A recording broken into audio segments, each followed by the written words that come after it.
আজকে একটা থিওরি নিয়ে কথা বলবো। সেই থিওরিটার নাম হচ্ছে কগনিটিভ অ্যাপ্রেজাল থিওরি। এটা বক্তব্য যেটা মানে এই থিওরিতে যেটা বলে যে আমাদের থট প্রসেস অ্যাকচুয়ালি ডিসাইড করে যে কোনো সিচুয়েশনে আমরা কিভাবে বিহেভ করব। একটু বোঝানোর সুবিধার জন্য একটা এক্সাম্পল দিয়ে আপনাদেরকে বোঝাচ্ছি। ধরুন একই ক্লাস থেকে দুটো বাচ্চাকে তোলা হলো, ঠিক আছে? বোঝার সুবিধার জন্য বা মনে রাখার সুবিধার জন্য আমি এদের দুজনের নাম দিলাম Gita, Babita.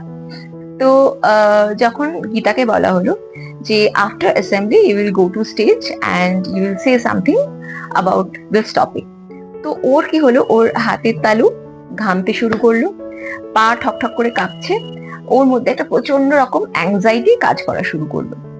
On the other hand যখন ববিতাকে এই সেম জিনিসটা বলা হলো যে after assembly you will go to stage and you will say something about this topic, তো তখন ববিতা কি বললো যে শি ফেল্ট এক্সাইটেড।